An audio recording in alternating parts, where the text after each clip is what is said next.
Exercise can be painful. Well, we also know that proper exercise is very good for you. In fact, it's absolutely essential for one's overall good health. If you really think about it, most people who embark on an exercise program hated it at first, but ultimately, they learn to love it. The same concept is true of an even more important subject, budgeting. Yeah, I know. Who wants to talk about that? I'm with you. I get it. I really do. But, have you ever wondered why the subject of budgeting is so unpopular? I have. Actually, I've thought about it quite a bit. Here's what I found. When one thinks about budgeting, the imagery of unwanted boundaries likely descends into your mind's eye. Ironically, it's virtually impossible to think about the subject of budgeting without feeling like you're somehow losing something. This is where the lie about budgeting actually begins. For the Christian, how much or what percentage you give to your church and or charities isn't nearly as important as how you account for every single penny that enters your life.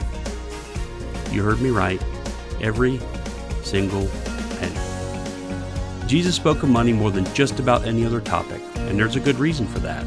You see, money is dangerous when it has no boundaries.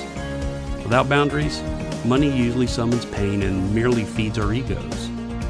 In this case, money has little regard for God's kingdom. That last part is where the real danger lies. In Climbing the Mountain, the Heart of Budgeting, I share the testimony of my many travails with money and budgeting over the past several decades. Believe me, it has been pretty at times, but ultimately, it's brought me to a place of peace and rest. And that's the benefit of budgeting for followers of Jesus Christ. Christians are called to keep money in its proper place and not allow it to lead our life. In other words, Christians cannot allow money to become a false idol, which is essentially a replacement for God. Far too often, money becomes our sanctuary of hope, but money is a very poor place for our hope. Our hope is in Jesus Christ, not something as cavalier as money. Detailed personal finance classes are very important. However, in order for them to be fully effective, one must set your heart correctly for it to stick. In other words, before embarking on a program which centers on the techniques which can help grow your finances in a proper way, your heart must be right for it all to work. Our society seems to teach us that mere techniques will solve our problems. However, since God created us to be physical, mental, and spiritual creatures, it makes no sense to leave our spiritual life on the sidelines when it comes to solving our woes, especially with money.